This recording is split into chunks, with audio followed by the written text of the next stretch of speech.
परीक्षा को तो रद्द होना चाहिए। जांच में तो बहुत समय लगेगा, जांच में तो हो सकता है 1 महीना लग जाए, 2 महीने। जो बिहार पुलिस की कछुआ छाल है, अच्छा। हो सकता है 2025 तक जांच ही चलती रहे। तो उस तक आप परीक्षा पर लटकाए रहिएगा क्या? कि जो चेयरमैन है दरोगा भर्ती वाले के, मैं क्या कहूँ, मुझसे सीनियर है लेकिन विवादित व्यक्ति हैं, के एस द्विवेदी सर, पूरी खीर में एक मक्खी भी गिर गई। तो ऐसा तो नहीं कि आप मक्खी उठा के बाकी खीर खा लेंगे, पूरी खीर आपकी खराब हो गई। तो ये तो मान लीजिए एक सेंटर पर भी मान लीजिए ये हो गया, एक सेंटर में भी लीक हो गया, तो सोचिए तो पूरी परीक्षा जो है वो मतलब ये हो गई, प्रदूषित हो गई। बीपीएससी की परीक्षा बात करता हूँ, 67वीं संयुक्त परीक्षा की, मामला तो सिर्फ एक सेंटर का आया था, आरा का कोई सेंटर था, और पूरे बिहार में 3800 जिलों की परीक्षा रद्द हुई।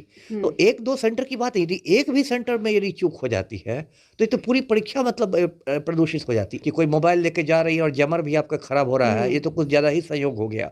अब लखीसराय में क्या हुआ है कल की, वहाँ मैं खुद लखीसराय जिले का एसपी रह चुका हूँ, वहाँ कल क्या हुआ कि विद्यापीठ चौक के पास एक रुक्मिणी होटल है कोई, उस होटल में पुलिस को सूचना मिली कि सॉल्वर गैंग के लोग ठहरे हुए हैं।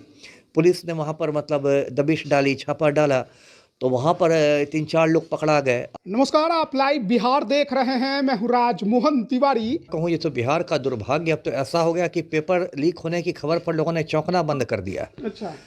अब देखिए, मैं दर्शकों को याद दिलाऊं, पिछले साल आपको याद होगा बीपीएससी की परीक्षा हुई थी, 67वीं संयुक्त परीक्षा, और उसमें आरा से पेपर लीक हुआ था। उसका इतना हंगामा हुआ कि उसी दिन बीपीएससी को वो रद्द करनी पड़ी परीक्षा। लोग मजाक में लोक सेवा आयोग को लीक सेवा आयोग कहने लगे थे। बिहार के उप मुख्यमंत्री कह रहे थे, उस समय विपक्ष में थे। हाँ।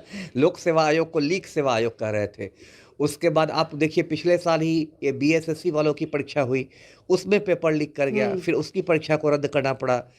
अब इस साल मैं आता हूँ, इस साल 1 अक्टूबर को आपको याद होगा सिपाही भर्ती की परीक्षा हुई थी, उसमें पेपर लीक कर गया। जो चेयरमैन है सिपाही भर्ती बोर्ड के, संजीव सिंघल साहब, उन्होंने बड़ी बड़ी बातें की, कहा कि नहीं कुछ नहीं, हमारा तो बहुत अच्छा सिस्टम है, कुछ नहीं हुआ है, सब कुछ फुल प्रूफ है, फलना चिलना।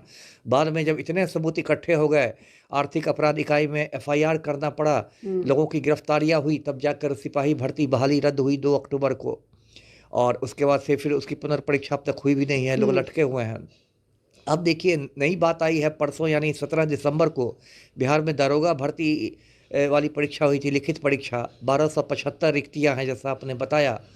और उसके बाद देखिए उस दिन तो परीक्षा मतलब एक समय लगा कि नहीं सब कुछ ठीक ठाक हो गया, लेकिन बाद में ऐसी खबरें आने, मधुबनी में एक सेंटर है आर्यन कॉलेज पंडौल में, अब वहाँ ऐसा मामला हुआ कि कोई ऋतु कुमारी नाम की लड़की है, वो मोबाइल लेके अंदर चली गई। अब ये बात भी अजूबी ही है कि जब आप कहते हैं कि कोई मोबाइल नहीं ले जा सकता और बहुत कड़ाई से जांच होती है, तो कोई लड़की मोबाइल लेके अंदर कैसे चली गई? और मजा देखिए कि मोबाइल लेकर अंदर गई और इधर जैमर खराब हो गया।